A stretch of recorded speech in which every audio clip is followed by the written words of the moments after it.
Cockroach জনতা party এই নামটা বর্তমানে এই ইয়াং জেনারেশনের কাছে ভীষণ ভীষণ ফেমাস একটা নাম, কিন্তু কেন এতটা আচমকা বিখ্যাত হয়ে উঠলো এই সিজেপি বা ককরোচ জনতা পার্টি? এর পেছনে কি চলছে আসলে অন্য কোনো খেলা? ইতিমধ্যেই অভিজিৎ দীপকে এসে পৌঁছেছেন ভারতবর্ষে যন্তর মন্তরের সামনে। সকাল থেকে আমরা যে ছবিটা দেখতে পাচ্ছি, শুরু হয়েছে ধর্ণা, কিন্তু এর পেছনে আসলে কারা? আজকে এই সমস্ত কিছু নিয়ে আলোচনা করবো। আজকে আমাদের সঙ্গে আলোচনায় রয়েছেন আন্তর্জাতিক সম্পর্ক বিশেষজ্ঞ শুভাশিস ব্যানার্জি।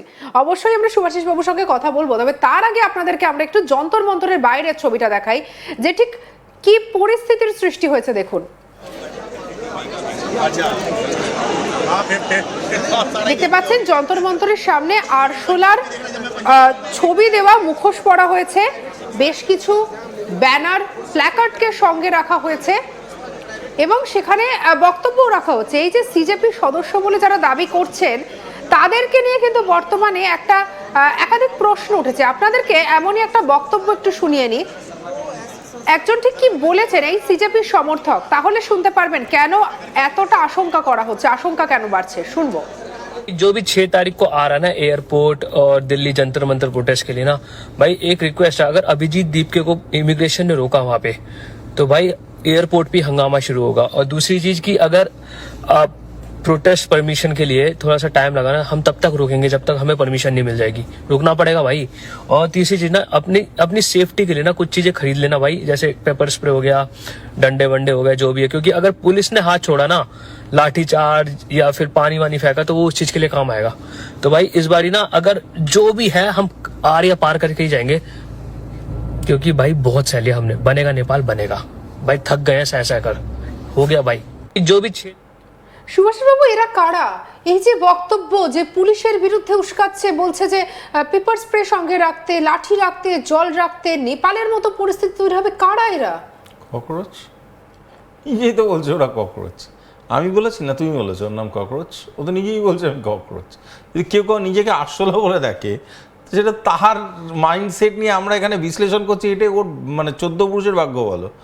ককরোচ বলে নিজেকে যে একটা কথা শুন, সিম্পল কথা, হ্যাঁ, হু আর ককরোচেস, এই যত শ্রোতা জনতা আপনাদের দেখছে, হু আর ককরোচেস সবার বাড়িতেই আছে, এক্স্যাক্টলি ভারতবর্ষেও আছে। হু আর ককরোচেস, ককরোচে এমন একটা অদ্ভুত প্রাণী যে যে কোনো কন্ডিশনে যে কোনো রকম অবস্থানের মধ্যে থাকতে পারে।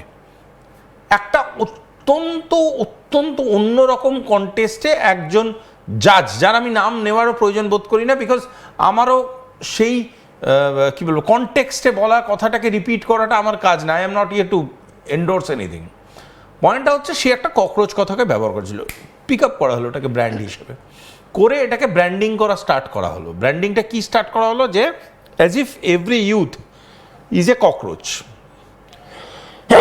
Sorry, every youth is a cockroach. So how it is going on. খুব মজাদার একটা ব্যাপার, এটা বুঝতে হবে। এরা চেষ্টা করছে সমাজের সব রকম প্রফেশন থেকে ডিসস্যাটিসফাইড মানুষজনকে একত্রিত করতে। আচ্ছা, এবার আমি একটা কমপ্লিটলি অন্য স্কোপে যাচ্ছি। ভারতবর্ষের সরকার কে চালায়? ভারতীয় জনতা পার্টি। আচ্ছা, ভারতীয় জনতা পার্টি কত পার্সেন্ট ভোট নিয়ে চালায়? 36.54 or something like that. আমাদের অপোজিশনের কাছে কত পার্সেন্ট আছে? 66%-এর আশেপাশে, কারেক্ট? 64%-ই ধরো, 64%-এর আশেপাশে। আচ্ছা, এই 64%-এর কথাটা এদের প্রেস কনফারেন্সে বারংবার এসছে। কেন এসছে? এটা তো নন পলিটিক্যাল অর্গানাইজেশন, তো বারবার করে এই পলিটিক্যাল ব্যাপারগুলো কেন আসছে?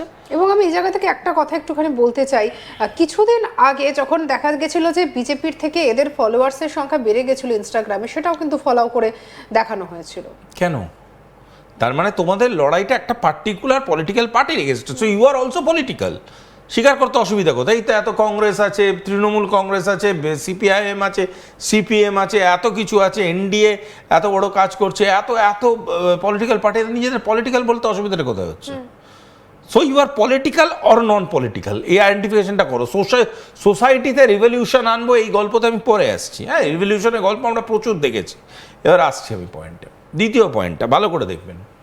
এই অভিজিৎ, এর ব্যাকগ্রাউন্ডটা কি করতেন এর আগে? আমি আপনাকে বলছি, আম আদমি পার্টির এ মিডিয়া কনভেনার ছিলেন, মনীষ সিসোদিয়ার ভীষণ ক্লোজ।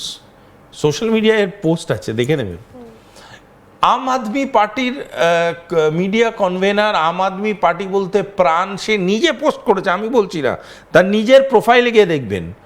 সেই লোকটা হঠাৎ করে আজকের ডেটে দাঁড়িয়ে নিজেকে অ্যাপলিটিক্যাল বলে কি করে? মমতা বন্দ্যোপাধ্যায় বলতে পারবে যে আমি অ্যাপলিটিক্যাল কালকে থেকে?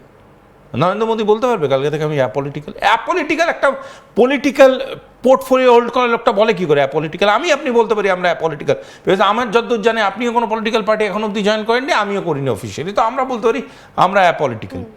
বাট পলিটিক্যাল একটা লোক পলিটিক্যাল পোর্টফোলিও হোল্ড করেছে, সেই লোকটা কি করে বলে আমি অ্যাপলিটিক্যাল? পয়েন্টটা হচ্ছে ইট ইজ পলিটিক্যালি ড্রিভেন, কেউ গাধা নয়, ঠিক আছে? Politically driven. দ্বিতীয় কথা হচ্ছে একটা প্যাটার্ন আছে, জানেন তো, সব জিনিসের একটা প্যাটার্ন আছে, এটার একটা সাংঘাতিক প্যাটার্ন আছে। এই আপনাদের যারা নেপাল বাংলাদেশের শ্রোতারা আজকে শুনেছেন, তারা এই প্যাটার্নটা খুব ভালো মতো জানে। সেটা কি প্যাটার্ন? প্যাটার্নটা হচ্ছে যে একটা দেশের ভিতরে বিভিন্ন রকম সোশ্যাল প্রবলেমস আছে। ভারতবর্ষে তো অনেক আছে, কারণ 140 কোটির দেশ মশাই, 30 লাখ 40 লাখের দেশ থরি আছে, এটা 140 কোটির দেশ আছে। Profession, every name any profession, আপনি জার্নালিস্ট, আমি একজন স্ট্র্যাটেজিস্ট, কেউ একজন সারাদিন 5 মাস খাটে, কোনো লোক ফাইল বয়, কোনো লোক ইঞ্জিনিয়ার, কোনো লোক ডাক্তার, মানে there are n number of professions in this country. সব প্রফেশনে কোনো না কোনো লোক আছে যার একটা ফ্যাক্টর অফ ডিসস্যাটিসফ্যাকশন আছে। সেই ফ্যাক্টর অফ ডিসস্যাটিসফ্যাকশনটাকে যদি ইচ্ছাকৃত ম্যানিপুলেট করে মাথার মধ্যে ঢোকানো হয় যে you are a cockroach of this industry, এবং বোঝানো হয় গভর্নমেন্ট আপনার জন্যে কিচ্ছু করছে না, এবং গভর্নমেন্টের বিরুদ্ধে আপনাকে ইনিশিয়েট নিতে হবে, এবং ইনিশিয়েট নেওয়ার কারণ কি আপনি রাস্তায় নামবেন। কিন্তু একটা কথা বলুন, এই যে আপনি যে বলছেন যে মাথার মধ্যে ঢোকানো হচ্ছে, যারা প্রথমে মাথার মধ্যে ঢোকানোর কাজটা শুরু করলো, এটা যদি এখন এই আরশোলা নামটা পাওয়ার পরে এরা করেছে এমন তো নয়, তার আগে থেকেই হচ্ছিল। এবং যারা করছিল বেশ কিছু ইউটিউবার, আমি তার নাম নিতে তাদের কারণে নাম নিতে চাই না, নাম নেবেন না, সেক্ষেত্রেও কিন্তু দেখা যাচ্ছে যে চলে, তারা কিন্তু প্রত্যেকে দেশের বাইরে। আরে আমি নাম নিয়ে বলতে আপনাদের কোনো টেকনিক্যাল প্রবলেম না থাকে, আমি নাম নিয়ে বলছি। Dhruv Rathee is not Indian citizen, আমি নাম নিয়ে বলছি। তার চিনি যা বলেছেন, উনি ভারতবর্ষ থেকে ভিডিওই করেন না, উনি ভিডিওই করেন বাইরের একটা দেশে বসে। বাংলাদেশে আজকে যারা আগুন লাগাবার পিছনে যেই ইউটিউবাররা ছিল, সেই প্রতিটা ইউটিউবার থাকে ইউরোপের দেশে। এরা এই যে লোকটাই বিরাট ভারতকে স্বাধীন করতে এসছে, এই লোকটা আসছে বিদেশ থেকে। কেন? ভারতে থেকে ভারতবর্ষকে ক্রিটিসাইজ করা যায় না। আমার যদি মনে হয় আমার প্রধানমন্ত্রীর কোনো কাজে আমার পছন্দ হচ্ছে না, মুখ্যমন্ত্রীর কোনো কাজে পছন্দ হচ্ছে না, আমি তো আপনার শ্রোতা বসে বলেছি, সেটা ভারতবর্ষে পশ্চিমবাংলায় বসে বলেছি। এদের বলতে অসুবিধা কোথায় হয়? কে ফান্ড করছে এদেরকে?